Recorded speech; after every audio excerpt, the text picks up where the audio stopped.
Boxed In from Red Chain Games is a match 3 game with a difference.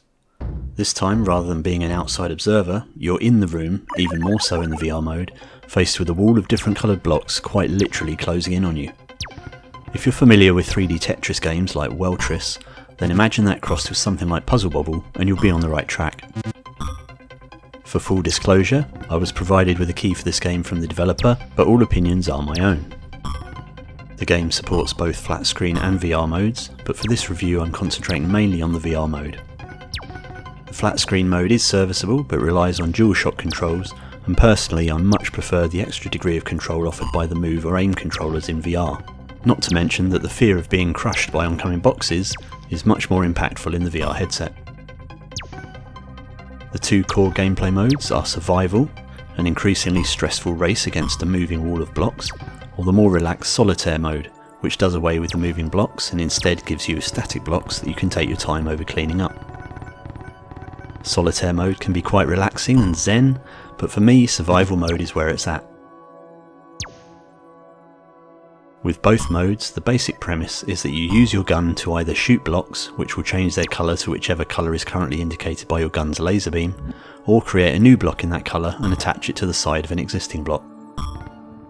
If you happen to get close enough, you can also push blocks, allowing for some narrow escapes if you find yourself overwhelmed. There's no real end game, as you're essentially just playing for high scores. Survival mode continues until a block touches the back wall, and Solitaire mode continues until you've cleared all the blocks. If you remove blocks quickly and steadily, then you'll build up a multiplier, which will rapidly increase your score, but hesitate too long and the multiplier will reset to 0. There's a wide selection of gameplay modifiers which give the game some added variety, and all in all allow you to create 36 variations on the game in their various combinations. This includes the direction of gameplay, whether that's the original wall of blocks coming towards you, or you standing on top of the blocks shooting downwards, or standing below the blocks shooting upwards. You can select between match 3 in a line, or match 4 in a square. There are also modifiers for the number of colours, ranging from 3 to 5, just to increase the difficulty. Personally, I preferred the original mode. The mode where you're standing below the blocks looking upwards is particularly tiring in VR, and you are going to get neck ache after the first few minutes.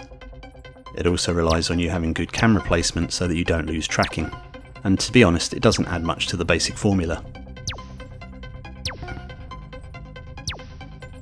The mode where you're looking down, however, adds the interesting gameplay element of having to consider where you're standing, as you could fall lower at any moment along with the blocks that you destroy.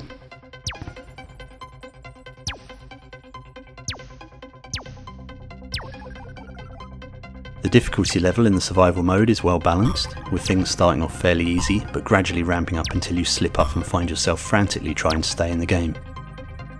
Going into the game I was concerned it would either be too easy or set to be too artificially hard, but I think it strikes the perfect balance. Something I'd love to see in the future would be some special blocks added into the mix, for example bomb blocks to wipe out entire rows, or perhaps speed up slow down blocks to adjust the speed of the wall rather than the constant speed increase it currently relies on. The available control methods are quite comprehensive and include DualShock, Move controllers and Aim controller. The game plays slightly differently with each method, with the Move and Aim controllers making things slightly smoother due to the more accurate aiming. It should be noted with the DualShock and the Aim controller you can also jump, something you can't do with the Moves. However, I usually found myself far too concentrated on shooting blocks to worry much about running around, only making the occasional move to be able to see the sides of close-up blocks, or to make last-minute evasive manoeuvres. Prior to release, the developer has been listening to feedback and has already added in smooth turning and locomotion as an option, with click turning and teleportation remaining as an alternative option for those who prefer it. Your preferred turning angles and speed can be set, and the controls can be swapped between left and right-handed. All in all, there are plenty of configuration options for you to tweak the game to your liking. So that's the gameplay covered. Now what about the presentation?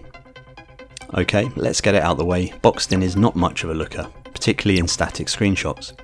It would be very easy to dismiss this game based on first impressions if you were just casually browsing through a bunch of new releases.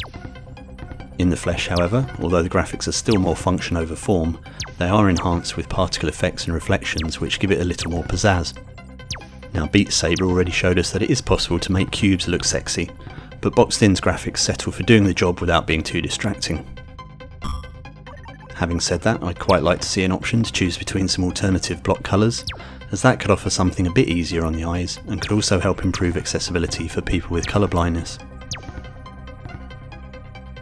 The music, although minimal, also adds to the atmosphere and the increasing pressure as the blocks come closing in on you. Although the music is more or less made up of repeating loops, I never found it so invasive that I was reaching for the mute button. Sound effects are also fairly sparse, with the sounds of your gun and the crumbling blocks, but again do the job just fine. Most importantly, the game has that just one more go factor in spades. In my experience, it's not unusual that I'll hop in for a quick 10-minute go and then find myself still trying to crack those high scores an hour later.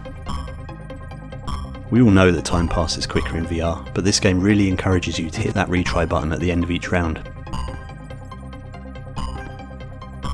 A mention should also be made that for the keen-eyed among you, there are a variety of little hidden Easter eggs, so keep a lookout for those. They're all nice little touches that give the game that little bit of personality, but I won't mention any specifics here to avoid spoilers. For the modest asking price, you can't really go wrong, and boxedin is an easy recommendation. If you've got even the slightest interest in puzzle games of this nature, you'll definitely get your money's worth from it, and I would urge you to give it a go.